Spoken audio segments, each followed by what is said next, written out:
I am an egoist. Why? Because I am working day and night for my profit. You can say that. But with my profit, my organization is also going to the above levels. As the organization is going to the above level, the people, I am giving employment, generating employment for thousands of the people. Not only the thousands of people, maybe more. Now these thousands of people, their family are dependent on them. So basically, I am boosting the whole economy just because I am egoist. So I want to say is, सब कुछ self से ही होता है और self से ही निकलता है. तो हम भी तो यही कह रहे हैं भैया. So there is an invisible hand. So देखिए समझ गया मैं. सेल्फ रियलाइजेशन को तो हमने सुप्रीम माना ही माना है, लेकिन आप सेल्फ रियलाइजेशन को ईगो से मत जोड़िए. देखिए आपकी बात को मैं सही मान रहा हूँ, इसलिए बता रहा हूँ. जो भी हुआ, लेकिन ये वन सेल्फ तो बीच में है ही है ना. हाँ, इसको हमने हटाया तो नहीं कहीं. नहीं, that's what I'm saying. These all are interconnected. This is all the core of the heart. Yeah. These all are interconnected. If I am thinking about myself only, I am also thinking about my family. In the invisible way, I am also thinking about the community. I am also helping the humanity just by thinking about myself only. So these are not working in the silos. They are working in an interconnection way. That's what I am trying to say. अगर आप केवल अपना सोचते हैं, self centric हैं, totally self centric हैं, तो आप दूसरे का सोच नहीं सकते. ये मैं आपसे कुछ चैलेंज कर सकता हूँ. आप अगर सेल्फिश केवल होंगे, अपने फैमिली का भी नहीं सोचेंगे, तो आपको और कमाने की ज़रूरत नहीं है. आपको अपना इतना ही कुछ चाहिए जिससे आप अपने आप को संभाल सकें. आपने फैमिली का भी देखा नहीं. फैमिली तो है ही नहीं आपकी उस वक्त तक पिक्चर में. जब आप केवल मिनरल ह्यूमन बीइंग हैं, तब आपके पास फैमिली नहीं है यहाँ. तो आप क्यों सोचेंगे उसके बारे में? हाँ, तो the movement you want to move forward, that's where you from a mineral you become a vegetable, and from vegetable you migrate, become a animal, and from there you migrate to human, and if you further evolve you become a godly human. Now I bring you back into the materialistic life. एक business house है. अब जो ज़मीन में दबे हुए mineral, metals, natural resources, वो एक पब्लिक की प्रॉपर्टी है. अब एक आदमी किसी भी इमोरल वैल्यूज से, इमोरल एक्शन से, लोगों को रिश्वत दे के, कुछ दे के वो सारे हथियार लेता है, लेकिन उसके बाद 20,000 लोग काम कर रहे हैं, सबको तनख्वाह भी टाइम पे दे रहा है, सब कुछ कर रहा है. उस आदमी को आप क्या कहेंगे इसमें? आपकी ईगो भी सेटिस्फाई हुई, आपने अपनी फैमिली के लिए भी पैसा इकट्ठा किया, एम्प्लॉइज़ को भी काम दिया, आगे भी बढ़े. हाँ, he will be mineral human being. एक और मैं उदाहरण आपको अभी बताता हूँ. मैंने एक किसी शो में कहा, हालांकि मैं नहीं कर पा रहा हूँ खुद. कई बार ये भी होता है कि भाषण देना तो आसान है, लेकिन खुद करना बड़ा मुश्किल होता है. एक एग्जाम्पल देता हूँ कि एक आदमी ने अपना किस प्रकार से उसके साथ था और फैमिली उसकी किस तरह से परेशान थी, उसने क्या किया. बिजनौर के नितिन प्रताप सिंह को अपने करियर बनाने की लालसा देश की राजधानी ले आई. एक किसान प्रधान परिवार और राजनीतिक कनेक्शन होने के बावजूद भी नितिन की चाह थी कि खुद का बिजनेस शुरू किया जाए. तो अपनी इलेक्ट्रिकल इंजीनियरिंग करने के कुछ साल बाद ही इन्होंने अपना बिजनेस शुरू किया और सफलता भी अच्छी मिली. 1996 से अब तक के सफर में काम को तो पूरा ध्यान मिला, लेकिन परिवार नजरअंदाज होता रहा. और एक दिन अपने पसंदीदा show doctor Subhash Chandra show देखते हुए डॉक्टर चंद्रा की बातें सुनकर नितिन को ये एहसास हुआ. शो से देखने से पहले कभी कभी ये हो जाता है कि जब आपने बिजनेस शुरू किया तो फैमिली इग्नोर होती है.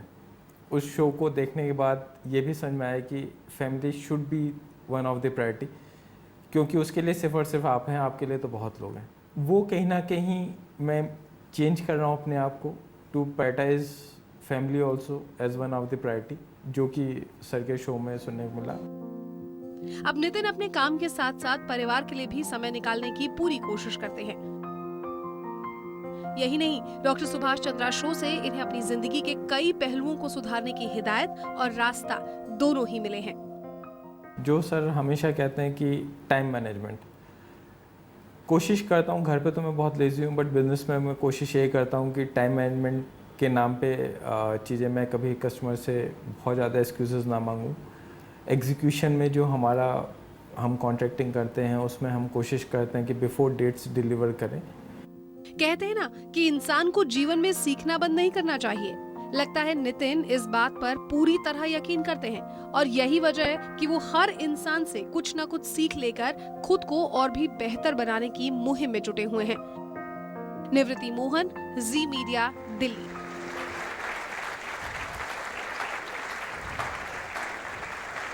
बड़ा कठिन है इवॉल्व करना अपने आप को, फिर भी हमने अभी तक प्रयास किया कि we understand the composition of the world, we understand the composition of the human being partly. To understand the composition of the human being हमें उनके दिमाग में जाना पड़ेगा। हमारे दिमाग में क्या चीज़ चलती है, किस प्रकार के दिमाग के अंदर सिचुएशन, वातावरण बनते हैं आपके हिसाब से। माइंड ही तो हमारे को गवर्न करता है ना। उस माइंड को कहीं हम ईगो भी कह सकते हैं, बाय द वे, कोई गलत नहीं है उसमें। माइंड की 3 प्रकार की स्थितियाँ हमने जानकारी में लाए। At one point of time we are a restless mind, and other time we, most of the time we have imperfect mind, because mind क्या है, बहुत जल्दी भागता है, बहुत जल्दी दौड़ता है। लाइट स्पीड और कोई भी स्पीड नहीं है जिससे आप कंपेयर कर सकें माइंड को। It can go anywhere with any speed. वो अपनी इमेजिनेशन में 10 जन्म पीछे चला जाएगा with a fraction of second. So imperfect mind we have, and then third is the perfect mind. मैंने एक कोन लिया। Restless mind is like a cone which is standing on the reverse side. Because it is restless, it can fall this side, it can fall that side, it can go anywhere. और जो imperfect mind है उसकी स्थिति है like this cone is lying on the floor. It's lying on the flat like this. It can move this way, it can move this way, but it will keep moving. But better than restless mind, but still it is not perfect. It's not, past में भी जल्दी चला जाता है, future में भी जल्दी चला जाता है। और जो परफेक्ट माइंड है, that is like reverse of the cone. एक कोन को रिवर्स में करके रख दीजिए, it doesn't move, it doesn't, it is in a peaceful state of mind. उसको पीसफुल स्टेट ऑफ माइंड भी you can say, and that is the perfect scenario. State of mind depends on the action also. So when you describe it with a cone, the analogy that you've taken is cone. So let's say if it's an imperfect mind or it falls anywhere, or so if the action is somewhere, it goes in that direction. So doesn't it depends on the situation, the context, where in the situation where you are, that you take the call. So it just doesn't depend that you might take a call just like that. There is always a thought behind it. It might be irrational, you might take a decision quickly. Yeah. But there is some situation, some background to that. So doesn't it depends on the action that we have? It takes you back to those 5 things which we discussed in the beginning of the show. That is, first one is life. Life is the result of the interaction between the subject and the object. Life comprises of not only experience arising out of the interaction between the subject and the object, but also it comprises of physical, emotional and intellectual thinking. And then in imperfect mind or the restless mind, it becomes because of lack of information, lack of understanding and lack of experience also makes our mind restless. And conversely, that leads to ignorance. And ignorance is sometimes bliss for people like me, but for some intellectual thinking people, ignorance is bad thing.